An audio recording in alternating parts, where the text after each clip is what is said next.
अस्सलाम वालेकुम। उम्मीद है आप लोग ठीक हैं, खैरियत से हैं। खुदा की ज़ात आप लोगों को अपने हिफ्ज़-ओ अमान में रखे। हमारी दुआएँ हमेशा की तरह आपके साथ हैं। पाकिस्तान सलामत रहे, ता क़यामत रहे। इसी तरह हँसता मुस्कुराता रहे पाकिस्तान। पाकिस्तान ज़िंदाबाद, पाकिस्तान हमेशा ज़िंदाबाद। आपसे जो गुज़ारिश करते हैं कि चैनल को सब्सक्राइब करें, बेल आइकन को प्रेस करें और ज़्यादा से ज़्यादा व्हाट्सएप ग्रुप में इसका लिंक ज़रूर शेयर करें।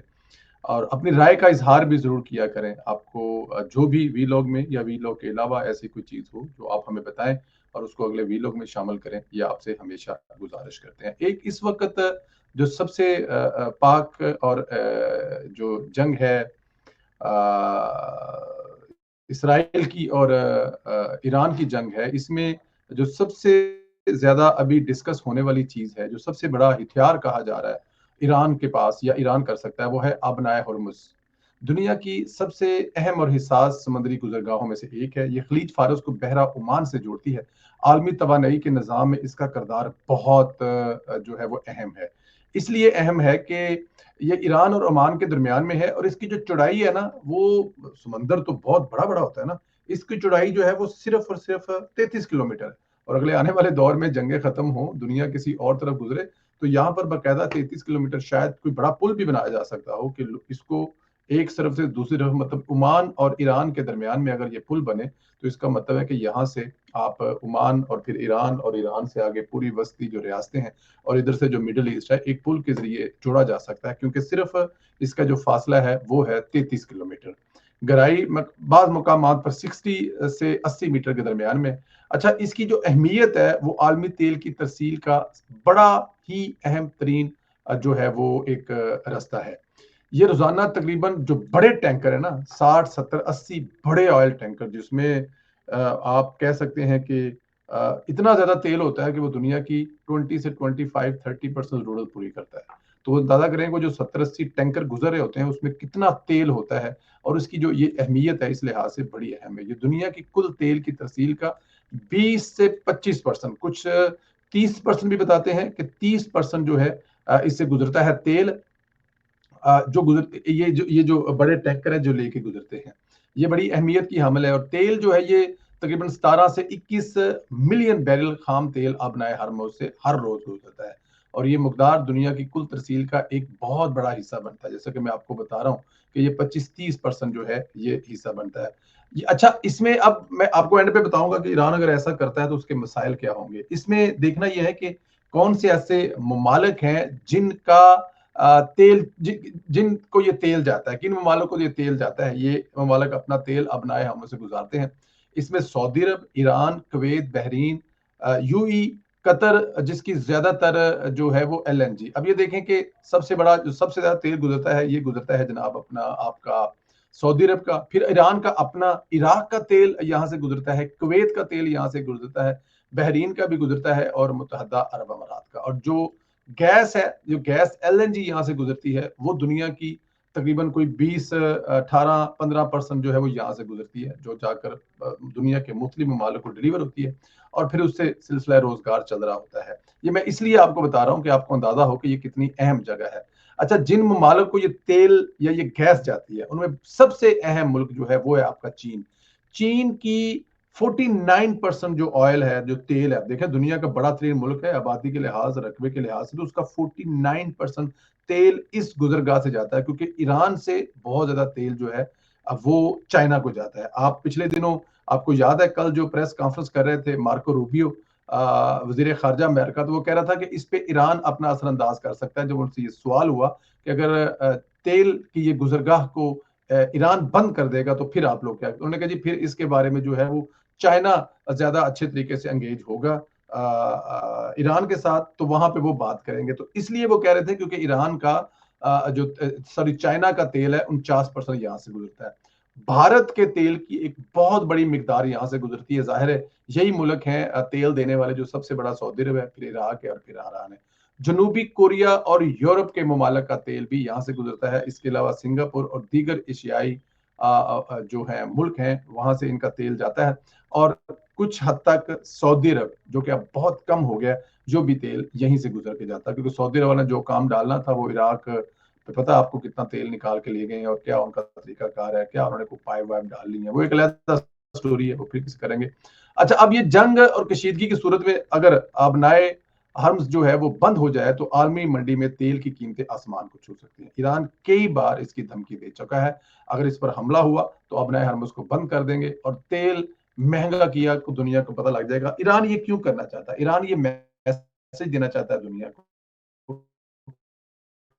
या अगर ये ईरान करेगा तो ये क्यों करेगा? क्योंकि ईरान दुनिया को मैसेज देना चाहता है कि आपने मुझे इस हाल में अकेले छोड़ दिया और अमेरिका जो है वो मेरे पे हमला कर रहा है, और फिर उसके अलावा जो दूसरा इसराइल है वो मुझ पर हमला कर रहा है, और उन दोनों की मौजूदगी में उन दोनों के सामने खुला छोड़ दिया गया और दुनिया में कोई मुल्क मेरे साथ नहीं खड़ा, तो फिर ये ईरान का आखिरी होगा। क्या ईरान ऐसा कर सकता है? इसके चांस बहुत कम है। जब आपको पता है इराक की और ईरान की जंग भी लगी हुई थी, या इसके अलावा भी ईरान पर बहुत सारे दूसरे मसाइल हुए हैं, उन हालात में भी आबनाए हरमस को बंद करने के बारे में नहीं सोचा गया या आबनाए हरमस को बंद नहीं किया गया। तो इस लिहाज से अगर देखा जाए तो ये बड़ा अहम है कि क्या ईरान ऐसा कर सकता है। लेकिन अगर ऐसा ईरान करेगा तो दुनिया की चीखें जो है वो निकल जाएंगी। इसकी एक मिसाल मैं आपको यूरोप में देता हूं कि यूरोप में जब यूक्रेन और रशिया की जंग लगी थी, तो यूक्रेन से पूरे यूरोप को, या रशिया से जो गैस पूरे यूरोप को जाती थी, वो गैस की कीमतें 4 गुना ज्यादा हो गई थी। 100 वाली गैस का जो बिल है वो 400 तक पहुंच गया था। फिर आटा, सोयाबीन का तेल, जैसे सूरजमुखी का तेल, ये बहुत बड़ी एक खपत जो यूरोप की है, यूक्रेन और रशिया से पूरी होती थी, वो बंद होने से उनकी सामान को कीमतें लगी थी और सिर्फ 2-3 महीने में ही चीखें निकल गई थी। तो अब सोचें जरा, अगर ऐसा ईरान करता है तो फिर क्या हाल होगा। ये बड़ा अहम है। अच्छा जी, उसके अलावा जी, गंडापुर साहब जो उन्होंने धमकी लगाई थी कि वो इतवार वाले जुम्मे वाले दिन जो है वो केपी की असेंबली तोड़ देंगी अगर उसकी इमरान खान से मुलाकात या उनकी मुलाकात इमरान खान साहब से ना करवाएगी। इमरान खान साहब से वो क्यों मिलना चाहते हैं? वो मिलना इसलिए चाहते हैं इमरान खान साहब के कि वो डिस्कस कर सकें जो बजट है, उस बजट को कैसे करके पास करवाना है, और पास करवाना है या नहीं करवाना, या क्या करना है या नहीं करना, ये सब कुछ के लिए वो मिलना चाहते थे। मुझे ये समझ नहीं आती कि इमरान खान साहब ना तो बहुत बड़े को मैशतदान है, ना इमरान खान साहब ने कभी को बजट बनाया है, ना इमरान खान साहब ने कभी को कमाई की है, ना इमरान खान साहब ने अपना घर अपने पैसों से चलाया। तो वो क्या बजट बनाएंगे या वो क्या बजट पर डिस्कशन देंगे? लेकिन क्योंकि जब भी कोई कौमी मसाइल होते हैं, इमरान खान साहब उसमें रुकावट डालते हैं और वो प्रेशराइज करते हैं, और प्रेशराइज करके वो, आपको पता ही है, उनकी जो डिमांड्स है वो पूरी करवाने की कोशिश करते हैं। लेकिन मेरा ख्याल है ऐसा नहीं होगा। अब या तो गंडापुर साहब जो है, क्योंकि ना तो गंडापुर साहब ने पहले कभी जिसे कहते हैं ना कि अपनी वो पूरी की है बात, ना को आज करेंगे, क्योंकि ये मशहूर तो है ही है, इसमें तो कोई शक ही नहीं है। तो मेरा नहीं ख्याल कि गंडापुर साहब जो है वो असेंबली तोड़ेंगे। अगर तोड़नी होती तो वो तोड़ देंगे। असेंबली तोड़ने के नुकसानात जो है वो पहले एक दफा भुगत चुके हैं, और अगर असेंबली तोड़ देंगे तो फिर क्या होगी? वहां पे निगरान सेटअप लेके आ जाएंगे और मरकज जो है उसको यहाँ से बैठ के चलाएगा, और फिर ये सड़कों पर धक्के खाएंगे। ना इनके पास हुकूमती मशीनरी होगी, ना इनके पास अरबों रुपए के फंड होंगे। तो इसलिए ये एक सिर्फ खाली गीदड़ भपकी है, और गीदड़ भपकियां जो इस तरह की लगाए रखते हैं ये लगती रहती हैं। मुझे नहीं लगता कि किसी भी तरह से ये जो असेंबली तोड़ने वाली साइड पर जाएंगे। एक बहुत बड़ी मीटिंग हुई है, नेशनल सिक्योरिटी काउंसिल का जो इजलास हुआ है, जिसमें जाहिर है आपके फील्ड मार्शल साहब जो हैं वो भी उसमें थे, और उसमें शहबाज शरीफ साहब की नुमाइंदगी, शहबाज शरीफ साहब की क्यादत में हुई है। उसमें जाहिर है जो जो कामयाब तरीन दौरा है उसके बारे में बात हुई होगी। इस वक्त जो ईरान के साथ सूरत हाल है, पाकिस्तान का जो एक बड़ा अहम किरदार है, पाकिस्तान जो इस वक्त पुल का किरदार अदा कर रहा है अमेरिका और ईरान के दरमियान में, इस वक्त जो भी हुआ है उसमें जो भी बेहतरी की तरफ चीजें आ रही हैं उसमें उसमें डिस्कस हुई हैं, और उसमें मजीद जो तफसीलात आएंगे वो भी आपके साथ गुजारेंगे। जो प्रोपोगंडा करने वाले हैं वो कर रहे हैं। इमरान रियाज साहब ने ट्वीट किया कि ईरान के साथ पाकिस्तान ने जो किया है, एक हमसाये मुल्क के साथ जो किया है, पीठ में जो छुरा घोंपा है, ये नहीं भूलेगा ईरान कभी। हमसाया जो है वो हमसाया ही रहेगा। फील्ड मार्शल और पाकिस्तान की हुकूमत के लिए वो कह रहे हैं कि लम्हा फिक्रिया है। डोनाल्ड ट्रंप, जिसको इस वक्त नोबल इनाम के लिए नामजद किया जा रहा है, या उससे बड़ा प्यार और मोहब्बत की पींगे बढ़ाई जा रही हैं, वो उनका एक अरसा है, वो अरसा खत्म होगा, डोनाल्ड ट्रंप नहीं रहेगा, लेकिन ईरान हमेशा हमसाया रहेगा। मुझे एक बात समझ नहीं आती, कल तक यही इमरान रियाज साहब जो हैं हमें डराया करते थे डोनाल्ड ट्रंप से, और कहते थे कि हमारे डोनाल्ड ट्रंप के साथ बड़े अच्छे तल्लुकात हैं और इमरान खान के भी बड़े अच्छे दोस्त हैं, तो जैसे वो आएंगे तो ये क़यामत आ जाएगी। लेकिन अब हुकूमत पाकिस्तान की डोनाल्ड ट्रंप से दोस्ती है, और ये इनको लगता है कि बड़ी ज्यादती है। जहां तक हमसाये की बात है कि हमसारा हमारा यही रहेगा, ये बात आपको बताना बहुत जरूरी है कि हमने हमसाये के लिए जो किया है वो हम नहीं कह रहे, वो हमसाया कह रहा है। हमसाया अपनी पार्लियामेंट में हमारे हक में पाकिस्तान तशक्कुर के नारे लगा रहा है, हमसाया जो है वो पाकिस्तान के प्रेसिडेंट, जो पाकिस्तान के प्राइम मिनिस्टर हैं, उनको कॉल पे कॉल करके शुक्रिया अदा कर रहा है। मैं बात कर रहा हूँ मसूद शिशकान की, जो जिन्होंने अभी फोन करके जो ईरान के सदर हैं उन्होंने जो मुबारकबाद, उन्होंने जो शुक्रिया अदा किया। फिर आज ईरान के जो सफीर हैं उन्होंने मिलकर शुक्रिया अदा किया।